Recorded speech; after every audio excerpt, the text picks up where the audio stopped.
Konnichiwa, what's going on?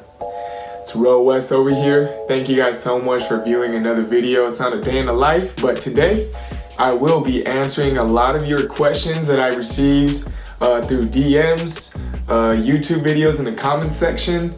And I want to take time and, I pulled out a few good questions from the comment section and take time to answer all of them. Like what I said, I want to get down and personal and keep this dialogue between me and the viewers, especially right now. We finally reached 100 subscribers, which I'm so thankful. Love you all, love all my viewers, subscribers. I'm so thankful and grateful for each and every viewers, and for you guys for taking time out of your day, to watch my video and watch my YouTube channel. And I want to thank you guys so much. I do this YouTube and dedicate this channel for y'all, and I want to continue and give you guys the most valuable information, valuable content for you guys that'll benefit your life directly. And I just can't express my gratitude, and I can't wait for this YouTube channel and what we could do on YouTube, and the improvements and the content that we could continue to develop and show you guys and give you guys. So I'm really excited. But for today's video, let's start answering these questions. Let's go. All right.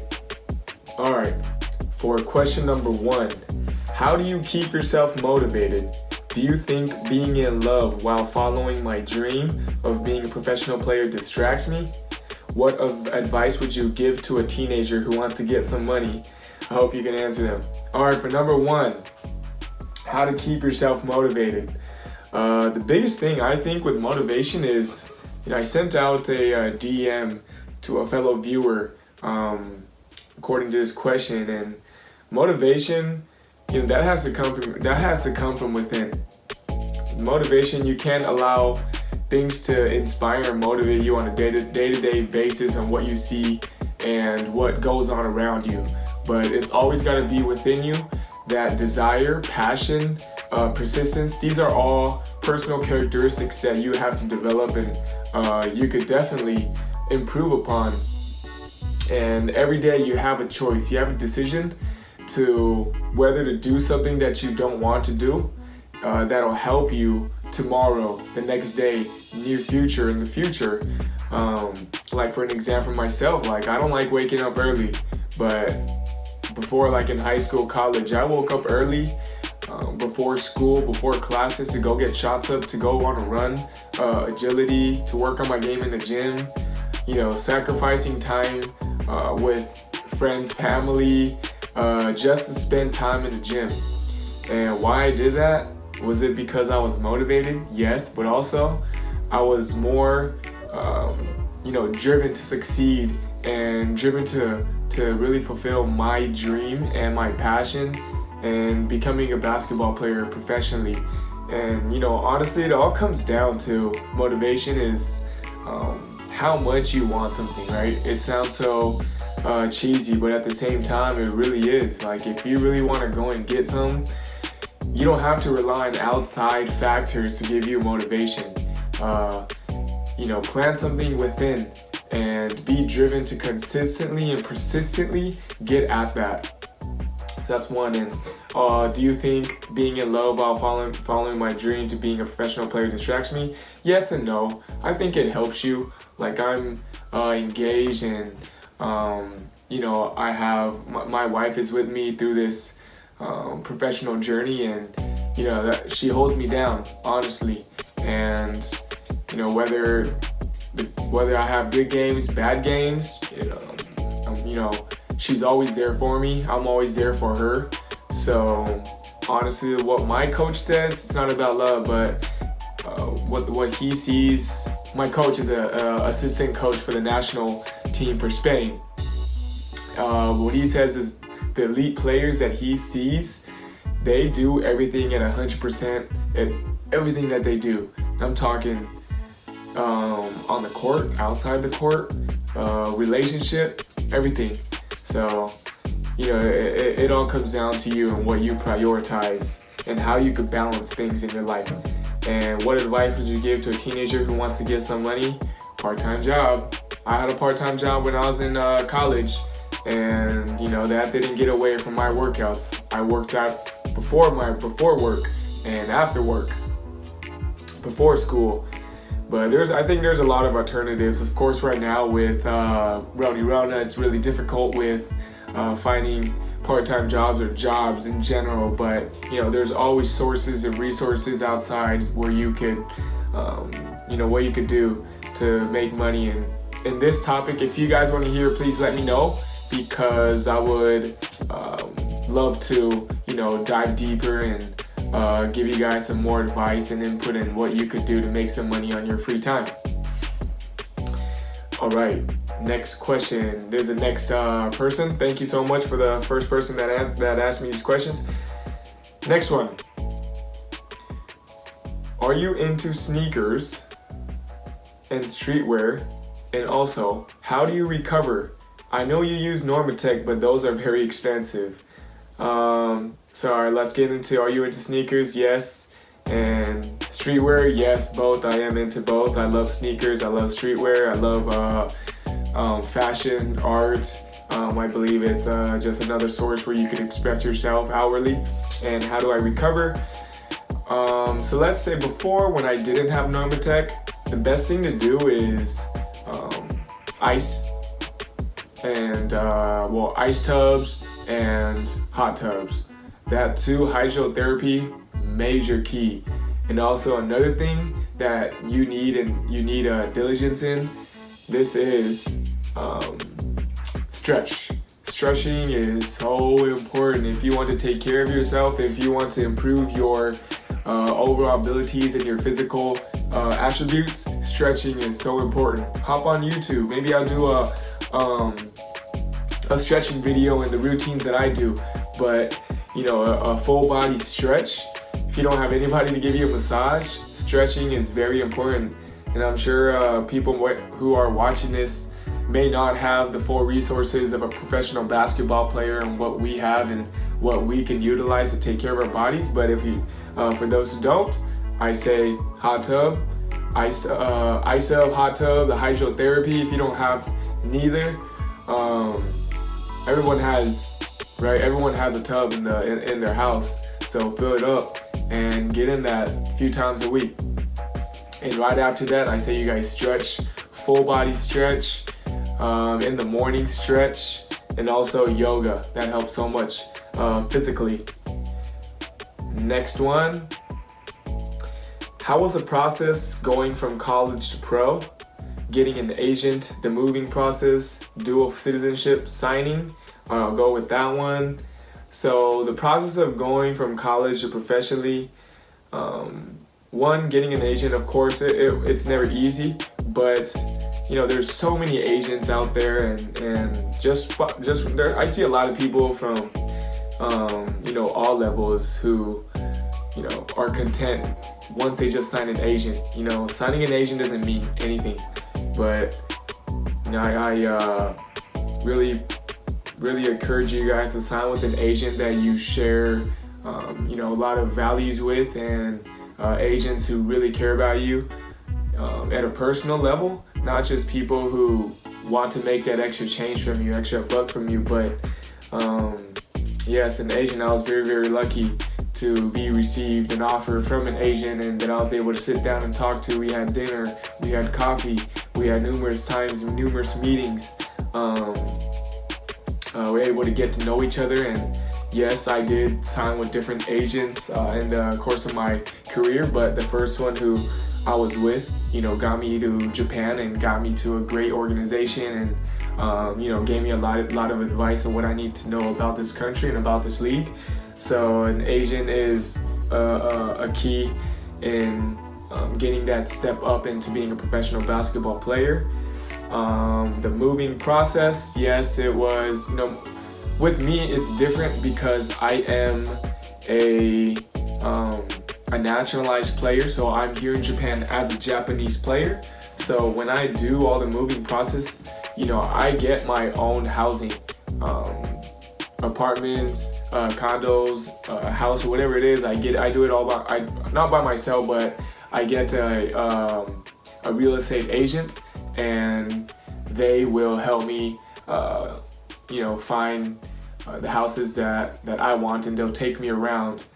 At first it's obvious, it's very, very difficult, but the team usually has a person that they know, or have somebody that they that works for them, or a sponsor that usually takes care of this and takes you around and gives you the most suitable place to live, or the most suitable options as far as the living process.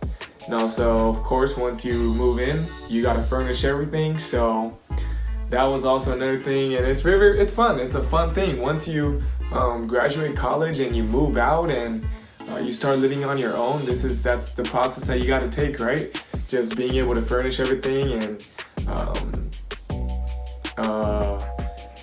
you get to design your whole room with your taste. So that's another exciting aspect, furnishing your entire place. Let's see, what was another one? So dual citizenship, yes, I am a dual citizenship. I am Japanese and I am American, so I was very, very lucky that I was able to get a Japanese citizenship before coming here, which they helped me with the process. It's very, very difficult. It's not easy. My mother has a Japanese passport as well, so that's what allowed me to get going with my naturalization process a lot easier, rather than most people who find it a little bit more difficult to. And signing, I have this video up on how I became a professional player. It was just a long process of working on my game and getting the results I wanted, and an agent contacting me through watching or hearing about me and watching me at a collegiate level, and that led me to be connected to Japanese teams and professional teams out here in Japan, which I praise God that I was able to sign with. And how did he get noticed from professional clubs? Boom, right there. I did not personally reach out. My agent reached out, and what I was able to do was I was able to get a private workout, and the coach was there with a player, and I was able to work out with that player and the coach who saw me, and I had a good workout, so on the spot he offered me. But other than that, I had other teams that my agent was speaking to, and I was able to get in contact and negotiations with. But I went with this first team that I was working out with and who offered me.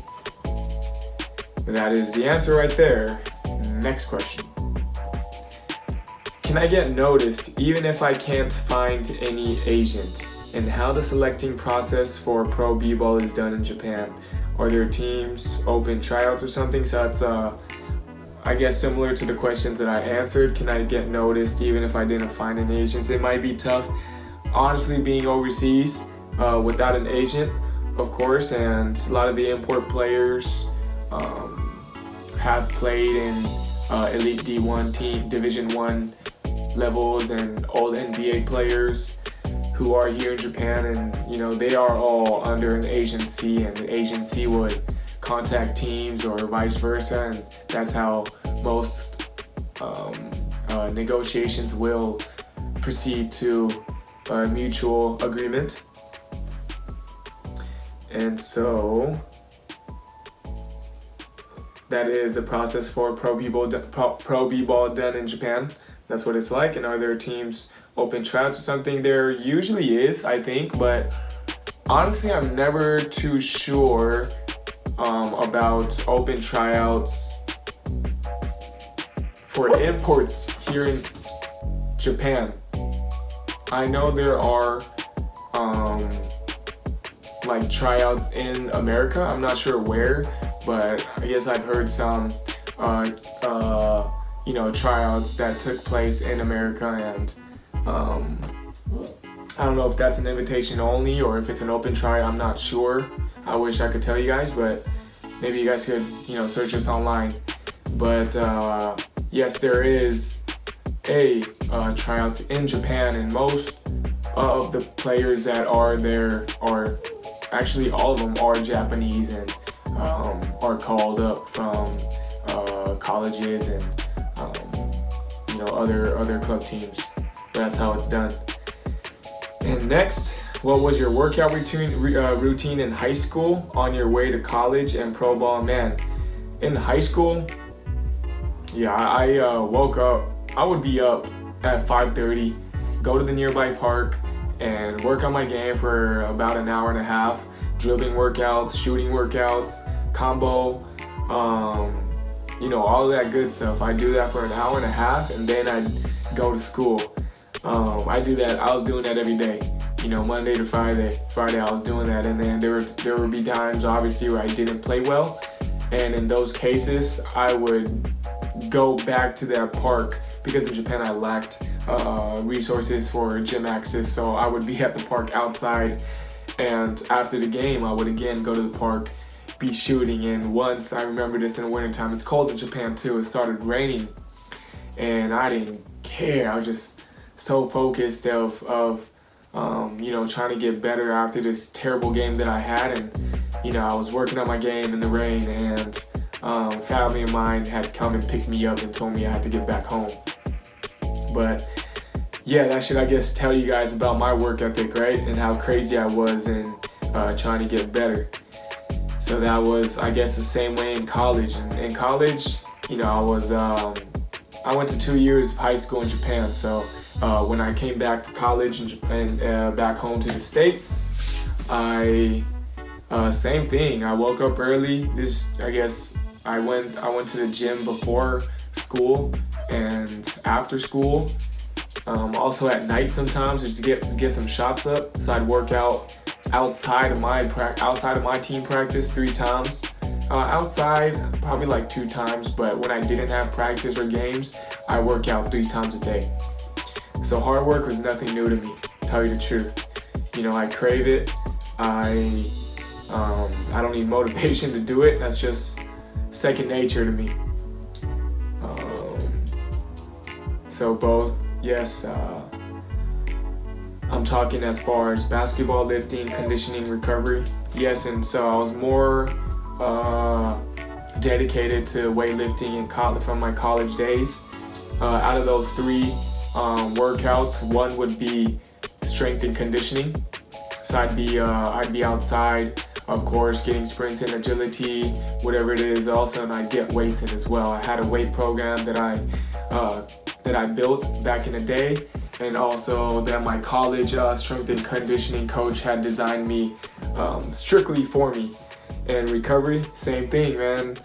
Icing, hot tub, cold tub mostly, but foam rolling and stretching, major key. All right, next one. Is it possible to directly contact a professional team for a tryout, evaluation, or will I have to find an agent to help me get connected with a professional team? So I answered that earlier. I am currently in college right now, trying to get a spot on a team, but if I don't get a chance to play college ball by the time I graduate, what can I do to help my chances of playing professional ball? To work on your game and have enough skills and experience to be able to play at a professional level, because obviously these guys playing professionally, we're doing this to take care of our family, to take care of our lives. It's a lot different than college, right? Like, we're playing with our backs against the wall daily, so these are the people that you're going up against. So what you got to do is obviously build and develop skills. You got to develop physically, in terms of strength and conditioning, and mentally. And you have to be able to you got to be better than the guys on the team. So yes, you got to work on your game, play pickup ball, work out, make sure you have game experience. So get as much pickup game experience as you can, and then when the time does come, of course, it's best to be able to play college ball, because most of these professional teams want that official tag that you are playing basketball. They might just think you're just I mean, a lot of times they don't entertain players who are not on a team, obviously, because they don't know if they are so dedicated, or they might think, okay, they weren't good enough to play in college, so why, will they be able to be good enough to play professionally? But yes, if you are a pretty damn good basketball player, then you'll definitely qualify to be able to play basketball professionally. And if you do, you are very, very lucky, and you better run with it. And I want next questions. I want to play pro ball in Asia, and I qualify as a local player because of my parents' heritage, and I truly believe I have what it takes to play pro ball. Yeah, by all means, again, work on your game. Be dedicated to your game. Be dedicated to yourself, to the sport, your passion, your dream. And if you have this qualification as a local player, take advantage of it. That's what I did. Every kid's dream to play NBA, right? But, realistically, it's not possible for me. But actually, me being qualified as a local player allowed me to be able to play basketball professionally here in Japan, and another country where I'm able to play against NBA players, old NBA players, other national team players, which is crazy to me, right? Just thinking back where I was 10 years ago versus import of ours was 10 years ago, who was a McDonald's All-American. Think about it, it's crazy. 10 years ago, I was in a high school in Japan, international school in Japan, barely got looked at, didn't have any college offers. So, impossible is nothing. Don't let anybody tell you otherwise. Don't let anybody minimize your dreams. Don't let anybody tell you can't do something, because the only one and the only thing that could tell you can and make you not be able to accomplish something is yourself, and only yourself. These are some of the questions. Sorry, it might take about 20 minutes. Long video. I don't know if you guys, will be dedicated enough to watch the entire video, but I will post this entire thing on YouTube, which, I love being able to communicate with you guys like this. Please continue to comment and like these videos, share in any social media platform. Love to reach out to you guys. I love it when you guys do comment on my videos. I look at everything. I have so much love for you. I appreciate it. Make sure you guys like, share, subscribe to my channel and this video. That's about it. Thank you guys so much. There will be more of these coming out, so stay tuned. Strive to grind.